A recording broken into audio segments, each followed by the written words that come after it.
ഭൂമിയുടെ ചരിത്രത്തിന്റെ രഹസ്യങ്ങൾ സൂക്ഷിക്കുന്ന കലവറകളാണ് മഞ്ഞുപാളികൾ. അതിനാൽ തന്നെ ശാസ്ത്രജ്ഞർ നിരന്തരമായി മഞ്ഞുപാളികളിൽ പര്യവേഷണങ്ങൾ നടത്താറുണ്ട്. അങ്ങനെയാണ് റഷ്യയിലെ സൈബീരിയൻ മഞ്ഞുപാളികളിലും അവർ പഠനങ്ങൾ നടത്തിയത്. ലോകത്തിലെ ഏറ്റവും വലിയ രാജ്യമാണ് റഷ്യ. റഷ്യയുടെ 75% കൂടുതലും സൈബീരിയ എന്ന പ്രദേശമാണ്. ഏകദേശം 131 ലക്ഷം സ്ക്വയർ കിലോമീറ്റർ വിസ്തീർണതയിൽ വ്യാപിച്ചു കിടക്കുന്ന സൈബീരിയ ശരിക്കും ഒരു വലിയ പ്രദേശം തന്നെയാണ്. താരതമ്യേന പറഞ്ഞാൽ നമ്മുടെ ഇന്ത്യയുടെ ആകെ വിസ്തീർണത ഏകദേശം 33 ലക്ഷം സ്ക്വയർ കിലോമീറ്റർ മാത്രമാണ്. പക്ഷേ ഇത്രയും വലിയ സ്ഥലമായിരുന്നിട്ടും റഷ്യയുടെ 20% ജനങ്ങൾ മാത്രമാണ് സൈബീരിയയിൽ ജീവിക്കുന്നത്. അതായത് കേരളം എന്ന നമ്മുടെ കുഞ്ഞു സംസ്ഥാനത്തിൽ ഉള്ളതിൻ്റെ അത്ര ജനസംഖ്യ മാത്രമാണ് സൈബീരിയയിലും ഉള്ളത്. അതിനാൽ തന്നെ സൈബീരിയയുടെ പല ഭാഗങ്ങളും വിജനമായിട്ട് കിടക്കുകയാണ്. ഈ പ്രദേശങ്ങളിൽ നിന്നും വിചിത്രമായ പല സംഭവങ്ങളും കണ്ടെത്തിയിട്ടുണ്ട്. അതിലൊന്നാണ് പല ലക്ഷം വർഷങ്ങളായിട്ട് മഞ്ഞിനടിയിൽ ഉറഞ്ഞു കിടക്കുന്ന പുരാതന കാലത്തിലെ ഒരു വൈറസ്. അതുപോലെ തന്നെ നിഗൂഢമായ മറ്റ് പല പ്രതിഭാസങ്ങളും സൈബീരിയയിൽ നിലനിൽക്കുന്നുണ്ട്. എന്താണ് ശാസ്ത്രജ്ഞർ സൈബീരിയയിൽ നിന്നും കണ്ടെത്തിയതെന്നും സൈബീരിയയിൽ മറഞ്ഞു കിടക്കുന്ന രഹസ്യങ്ങൾ എന്തൊക്കെയാണെന്നും നമുക്ക് നോക്കാം.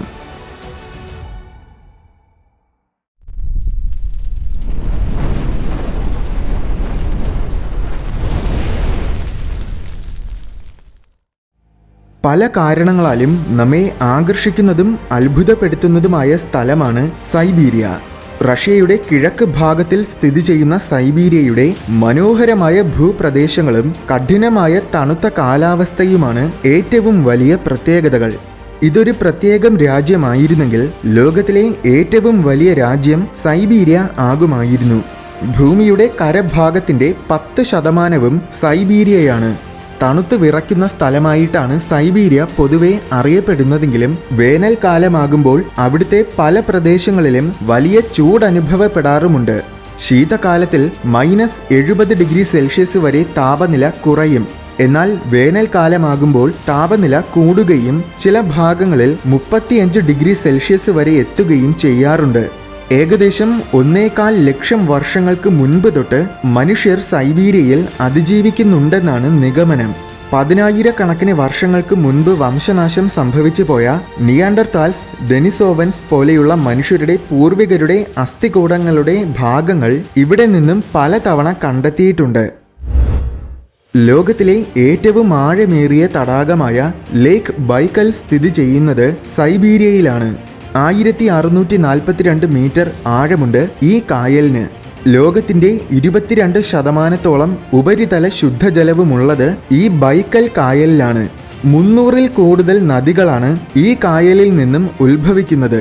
ശീതകാലമാകുമ്പോൾ ഈ കായൽ പൂർണ്ണമായും തണുത്തുറഞ്ഞു പോകും. റഷ്യയുടെ 70%-ൽ കൂടുതൽ പ്രകൃതി സമ്പത്തുകളും വരുന്നത് സൈബീരിയയിൽ നിന്നും മാത്രമാണ്. ഇത്രയും വലിയ സ്ഥലമായിരുന്നിട്ടും വെറും 130 സിറ്റികൾ മാത്രമാണ് സൈബീരിയയിൽ ഉള്ളത്. സൈബീരിയയിൽ വെസ്റ്റ് സൈബീരിയൻ പ്ലെയിൻ എന്നറിയപ്പെടുന്ന വളരെ വലിയൊരു സമതല പ്രദേശമുണ്ട്.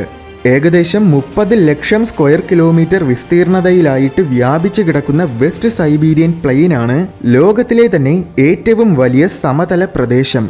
വനങ്ങളാലും ചതുപ്പ് നിലങ്ങളാലും നിറഞ്ഞതാണ് ഈ പ്രദേശങ്ങൾ.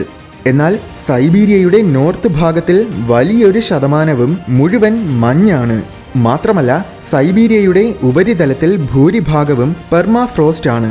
അതായത് മണ്ണും മഞ്ഞും ഒരുമിച്ച് കൂടിച്ചേർന്ന് നിരന്തരമായിട്ട് ഉറഞ്ഞു കിടക്കുന്ന ഉപരിതലത്തിന്റെ ഒരു പാളിയാണ് പെർമാഫ്രോസ്റ്റ്. ചിലയിടങ്ങളിൽ ഏതാനും ചില മീറ്റേഴ്സ് കട്ടി മാത്രമേ പെർമാഫ്രോസ്റ്റിനുണ്ടായിരിക്കൂ. എന്നാൽ ചില ഭാഗങ്ങളിൽ ഈ പെർമാഫ്രോസ്റ്റിന് 1000 മീറ്റർ വരെ ആഴമുണ്ടായിരിക്കും. പല ലക്ഷക്കണക്കിനും കോടിക്കണക്കിനും വർഷങ്ങളുടെ സമയം കൊണ്ടായിരിക്കും ഈ പെർമാഫ്രോസ്റ്റ് രൂപം കൊള്ളുന്നത്. അതിനാൽ തന്നെ അത്രയും പഴക്കമുള്ള പലതും ഇതിനടിയിൽ ഉറഞ്ഞു കിടക്കുന്നുണ്ടായിരിക്കും. 2014 ഫ്രാൻസിലെ എയ്ക്സ് മാർസെയിൽ സർവകലാശാലയിൽ നിന്നുമുള്ള ഒരു സംഘം ഗവേഷകർ സൈബീരിയൻ പെർമാഫ്രോസ്റ്റിന്റെ 100 അടി ആഴത്തിൽ നിന്നുമുള്ള മഞ്ഞ് പരിശോധിച്ചപ്പോൾ ഒരു ഞെട്ടിക്കുന്ന കാര്യം അവർ കണ്ടെത്തി. ഏകദേശം 30,000 വർഷങ്ങൾ പഴക്കമുള്ള ഒരു വൈറസ്. ഇത്രയും കാലമായിട്ട് ഇത് മഞ്ഞിൽ മരവിച്ച് കിടക്കുകയായിരുന്നു. ഒപ്പം മറ്റു ചില സൂക്ഷ്മജീവികളെയും ഇതിൻ്റെ കൂടെ കണ്ടെത്തി. പിത്തോ വൈറസ് സൈബീരിസം എന്നാണ് അതിന് നൽകിയിരിക്കുന്ന പേര്. ഇത് വൈറസുകളിലെ തന്നെ ഏറ്റവും വലിയ വർഗങ്ങളിലൊന്നാണ്. ഈ വർഗം വൈറസിലെ ജീവനുള്ള ഒരു വൈറസിനെ പോലും ശാസ്ത്രജ്ഞർക്ക് മുൻപ് കണ്ടെത്താൻ സാധിച്ചിരുന്നില്ല. എന്നാൽ മഞ്ഞിലുറഞ്ഞു കിടന്ന ഈ വൈറസിന് ജീവനുണ്ടായിരുന്നു. ലബോറട്ടറിയിൽ വെച്ച് അവർ ഈ വൈറസിനെ അമീബ എന്ന ഒരു തരം ഏകകോശ ജീവികളുടെ കോളനിയിൽ നിക്ഷേപിച്ചു. അധികം വൈകാതെ തന്നെ അമീബകളെയെല്ലാം ഇത് നശിപ്പിക്കാൻ തുടങ്ങി. മാത്രമല്ല ഈ വൈറസ് അതിവേഗം പെരുകുകയും ചെയ്തു. ലോക പ്രശസ്തമായ ഇൻഫ്ലുവൻസ പോലെയുള്ള മാരകമായ വൈറസുകൾക്ക് 20 മുതൽ 100 നാനോമീറ്റർ വലിപ്പം മാത്രമേ ഉണ്ടായിരിക്കൂ. ഓർക്കുക, നമ്മുടെ തലമുടിക്ക് പോലും ഏകദേശം 1,00,000 നാനോമീറ്റർ കട്ടിയുണ്ട്. അതുപോലെ തന്നെ ഇത്തരം വൈറസുകൾക്ക് ശരാശരി 10 മുതൽ 100 ജീൻസ് വരെ മാത്രമേ ഉണ്ടായിരിക്കൂ. എന്നാൽ പിത്തോ വൈറസിനെ പോലെയുള്ള ഭീമൻ വൈറസുകൾക്ക് 1500 നാനോമീറ്റർ വലിപ്പമുണ്ടായിരിക്കും. ഒപ്പം 2500-ൽ കൂടുതൽ ജീനുകളും. ഇവ വളരെ സങ്കീർണമായ തരം വൈറസുകൾ തന്നെയാണ്. പക്ഷേ ശരിക്കും ഇതിനെ നമ്മൾ പേടിക്കേണ്ട കാര്യമുണ്ടോ? ഭാഗ്യവശാൽ ഈ വൈറസ് മനുഷ്യരെയും മറ്റു മൃഗങ്ങളെയും ഒന്നും തന്നെ ബാധിക്കുന്ന തരം വൈറസ് അല്ല. എന്നാൽ 10,000-കണക്കിന് വർഷങ്ങൾ മഞ്ഞിലുറഞ്ഞു കിടന്നിട്ടും ഇതിനതിജീവിക്കാൻ സാധിച്ചുവെന്നത് ആശങ്ക ഉളവാക്കുന്ന കാര്യമാണ്. എന്തെന്നാൽ ആഗോളതാപനം കാരണം ലോകമെമ്പാടുമുള്ള മഞ്ഞുപാളികളെല്ലാം വളരെ വേഗതയിൽ ഉരുകിക്കൊണ്ടിരിക്കുകയാണ്. അതിനാൽ തന്നെ ഒരുപക്ഷെ മനുഷ്യരെ ബാധിക്കാൻ കഴിയുന്ന മറ്റേതെങ്കിലും വൈറസുകൾ മഞ്ഞിനടിയിൽ ഇതുപോലെ ഉറഞ്ഞു കിടക്കുകയാണെങ്കിൽ മഞ്ഞുരുകുന്നതിലൂടെ അവ പുറത്തു വരാനുള്ള സാധ്യതയുണ്ട്. അത്തരമൊരു കാര്യം 2016-ൽ സംഭവിക്കുകയും ചെയ്തിട്ടുണ്ട്. അന്ന് സൈബീരിയയുടെ വടക്ക് ഭാഗത്തുള്ള യമലോ എന്ന പ്രദേശത്തിൽ ആന്ത്രാക്സ് എന്ന രോഗം പടർന്നു പിടിക്കാൻ തുടങ്ങി. പെട്ടെന്നുണ്ടായ കുറച്ച് ദിവസത്തെ കാലാവസ്ഥാ വ്യതിയാനം കാരണം ഈ പ്രദേശത്തിലെ താപനില 35 ഡിഗ്രി സെൽഷ്യസ് വരെ ഉയരുകയും വലിയ തോതിൽ മഞ്ഞുരുകുകയും ചെയ്തു. അപ്പോൾ പണ്ട് ആന്ത്രാക്സ് പിടിപെട്ട് മരിച്ച ഒരു മാനിന്റെ ശരീരഭാഗങ്ങൾ പുറത്തു വന്നു. അതിൽ നിന്നുമാണ് ആന്ത്രാക്സ് അന്ന് വ്യാപിക്കാൻ തുടങ്ങിയത്. ഏകദേശം 2500-ഓളം മൃഗങ്ങളാണ് അന്ന് ആന്ത്രാക്സ് പിടിപെട്ട് മരിച്ചത്. ഭാഗ്യവശാൽ റഷ്യൻ ഗവൺമെന്റ് പെട്ടെന്ന് തന്നെ വേണ്ട നടപടികൾ സ്വീകരിച്ചതുകൊണ്ട് അതിനെ ആ ഒരു പ്രദേശത്തിൽ മാത്രമായിട്ട് ഒതുക്കുകയും ആന്ത്രാക്സ് കൂടുതൽ പ്രദേശങ്ങളിലേക്ക് പടർന്നു പിടിക്കാതെ ഒഴിവാക്കുകയും ചെയ്യാൻ കഴിഞ്ഞു. പക്ഷേ ഇത്തരം സംഭവങ്ങൾ ഇനിയും എപ്പോൾ വേണമെങ്കിലും സംഭവിക്കാവുന്നതേയുള്ളൂ. ഇങ്ങനൊരു മാരകമായ വൈറസ് പെട്ടെന്ന് ലോകമെമ്പാടും വ്യാപിക്കുക എന്നത് വളരെ ഭയാനകമായ കാര്യം തന്നെയാണ്. ലോകത്തിലെ മറ്റ് ഭാഗങ്ങളിൽ മഞ്ഞുരുകുന്നതിൻ്റെ 2.5 മടങ്ങ് വേഗതയിൽ സൈബീരിയയിലുള്ള മഞ്ഞുപാളികൾ ഉരുകിക്കൊണ്ടിരിക്കുന്നുവെന്നാണ് ഗവേഷകർ പറയുന്നത്. കഴിഞ്ഞ 30 വർഷത്തിനിടയിൽ മാത്രം ഏകദേശം 2 ഡിഗ്രി സെൽഷ്യസോളം താപനിലയാണ് നോർത്തേൺ സൈബീരിയൻ പ്രദേശങ്ങളിൽ കൂടിയത്. ഇത് ശരിക്കും ആശങ്കപ്പെടേണ്ട കാര്യം തന്നെയാണ്. എന്നാൽ ഇതിനേക്കാൾ വിചിത്രമായ മറ്റൊരു പ്രതിഭാസവും സൈബീരിയയിൽ സംഭവിക്കുന്നുണ്ട്. കഴിഞ്ഞ കുറച്ച് വർഷങ്ങളായിട്ട് സൈബീരിയയുടെ ചില ഭാഗങ്ങളിൽ, പ്രത്യേകിച്ച് നേരത്തെ പറഞ്ഞ യമലോ എന്ന സ്ഥലത്തിൽ നിന്നും വിചിത്രമായ ക്രേറ്ററുകൾ, അതായത് ഉൽക്കകൾ വന്ന് പതിച്ചത് കാരണമുണ്ടായതുപോലത്തെ വലിയ കുഴികൾ കണ്ടുപിടിച്ചു. പക്ഷേ ഇതെങ്ങനെയാണ് രൂപം കൊള്ളുന്നതെന്ന് അന്ന് ശാസ്ത്രജ്ഞർക്ക് മനസ്സിലായില്ല. 2014-ലാണ് ആദ്യമായിട്ടൊരു നിഗൂഢമായ ക്രേറ്റർ കണ്ടുപിടിച്ചത്. ഈ ക്രേറ്റർ അത്രയും നാൾ അവിടെ ഉണ്ടായിരുന്നില്ല. ഇതിന് ഏകദേശം 20 മീറ്ററോളം വ്യാസവും 50 മീറ്ററോളം ആഴവുമുണ്ട്. വലിയൊരു സ്ഫോടനം നടന്ന പ്രതീതിയായിരുന്നു ഈ ക്രേറ്ററിന്. പക്ഷേ സമീപവാസികൾ ഒന്നും തന്നെ അങ്ങനൊരു വലിയ പൊട്ടിത്തെറിയുടെ ശബ്ദമൊന്നും കേട്ടതുമില്ല. ശേഷം ഇതുപോലെ 2017-ൽ മറ്റൊരു ക്രേറ്റർ ഉണ്ടായി. അത് പൊട്ടിത്തെറിച്ചതിൻ്റെ ശബ്ദം സമീപവാസികൾ കേട്ടിരുന്നു. ഒടുവിൽ ഇതിനെക്കുറിച്ച് കൂടുതൽ പഠനങ്ങൾ നടത്തിയപ്പോഴാണ് എന്താണ് സംഭവിക്കുന്നതെന്ന് മനസ്സിലായത്. ശരിക്കും പെർമാഫ്രോസ്റ്റിനടിയിൽ പല ലക്ഷം വർഷങ്ങൾക്ക് മുൻപ് മരിച്ച ജീവജാലങ്ങളുടെ അവശേഷിപ്പുകൾ ഉണ്ടായിരിക്കും. അത് ജീർണിക്കുമ്പോൾ ബാക്ടീരിയകൾ പോലെയുള്ള ജീവികൾ അതിനെ ആഹാരമാക്കുകയും വേസ്റ്റായിട്ട് കാർബൺ ഡയോക്സൈഡും മീഥൈനും പുറത്തുവിടുകയും ചെയ്യും. ഈ മീഥൈൻ വാതകം പെർമാഫ്രോസ്റ്റിനടിയിൽ തങ്ങി നിൽക്കുകയും സമ്മർദ്ദം അധികമാകുമ്പോൾ അത് കട്ടി കുറഞ്ഞ പോയിന്റിലൂടെ ഒരു വിസ്ഫോടനത്തിന്റെ രൂപത്തിൽ പുറത്തു വരികയും ചെയ്യും.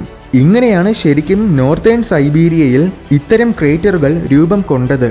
ഈ വിസ്ഫോടനം നടക്കുന്ന സമയത്തിൽ അടുത്താരെങ്കിലും ഉണ്ടെങ്കിൽ അവരുടെ ജീവന് തന്നെ ആപത്തായി മാറാനുള്ള സാധ്യതയുണ്ട്.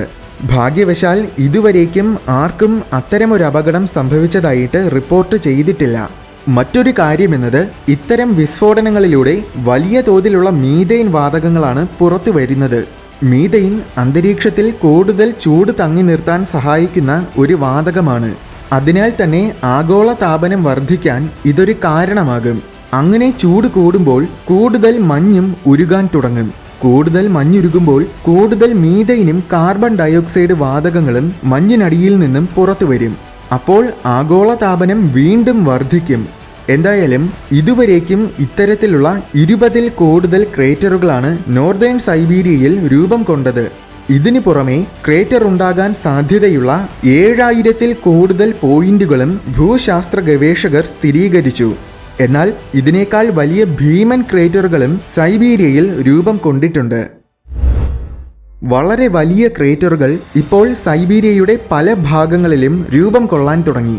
അതിലേറ്റവും വലുതാണ് ബാറ്റഗൈക്ക ക്രൈറ്റർ. 1960-കളിൽ ഈ പ്രദേശത്തിൽ വലിയ തോതിൽ വനനശീകരണം നടത്തി. അതിന്റെ അനന്തരഫലമായി ചൂട് കൂടിയപ്പോൾ അവിടെയുള്ള പെർമാഫ്രോസ്റ്റ് മുഴുവൻ ഉരുകാൻ തുടങ്ങുകയും അപ്പോൾ സ്വാഭാവികമായും അവിടുത്തെ നിലം മുഴുവൻ തകർന്ന് താഴാൻ തുടങ്ങുകയും ചെയ്തു. അങ്ങനെയാണ് ഈ ക്രേറ്റർ രൂപം കൊണ്ടത്. ആദ്യം വളരെ ചെറിയ ക്രേറ്റർ ആയിരുന്നു. എന്നാൽ ഇന്ന് ഏകദേശം 1 കിലോമീറ്ററോളം നീളവും 100 മീറ്ററോളം ആഴവുമുണ്ട്. പ്രതിവർഷം 30 മീറ്റർ എന്ന അളവിൽ ഇതിന്റെ വ്യാപ്തി കൂടിക്കൊണ്ടിരിക്കുകയാണ്. ഈ ക്രേറ്ററിൽ നിന്നും മഞ്ഞുരുകുന്നതിലൂടെ വൻ തോതിലുള്ള കാർബൺ ഡയോക്സൈഡും മീഥെയ്നുമാണ് പുറത്തു വന്നുകൊണ്ടിരിക്കുന്നത്.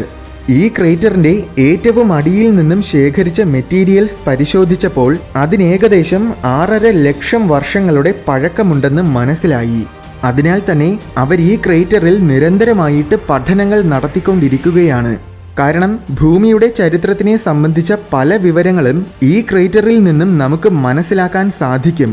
ഇതുവരേക്കും പലതരം ജീവജാലങ്ങളുടെ ഫോസിൽസ് ഈ ക്രേറ്ററിൽ നിന്നും കണ്ടെത്തിയിട്ടുണ്ട്. അവയെക്കുറിച്ച് പഠിക്കാൻ കഴിയുന്നത് നല്ല കാര്യമാണെങ്കിലും ഇതുപോലെയുള്ള ക്രേറ്റേഴ്സ് രൂപം കൊള്ളുന്നത് ഭൂമിക്ക് മുഴുവൻ ആപത്താണ്. സൈബീരിയയിൽ ആയിരക്കണക്കിന് പോയിന്റുകൾ എപ്പോൾ വേണമെങ്കിലും പൊട്ടാൻ തയ്യാറായി നിൽക്കുകയാണ്. അവയിൽ നിന്നും പുറത്തു കടക്കുന്ന വാതകങ്ങൾ കാരണം ആഗോള താപനം വളരെ വലുതായിട്ട് വർദ്ധിക്കും. ആഗോള താപനം മാത്രമല്ല, മഞ്ഞുരുകുന്നതിലൂടെ ആദ്യം പറഞ്ഞതുപോലെ ലക്ഷക്കണക്കിന് വർഷങ്ങൾക്ക് മുൻപുള്ള മാരകമായ വൈറസുകൾ പുറത്തു വരാനും സാധ്യതയുണ്ട്. ആഗോള താപനമെന്ന അതിരൂക്ഷമായ പ്രശ്നത്തിനെ എത്രയും വേഗം തന്നെ പരിഹരിച്ചില്ല എങ്കിൽ അത് നമുക്ക് വലിയ ദോഷമായി മാറുമെന്ന കാര്യം തീർച്ചയാണ്.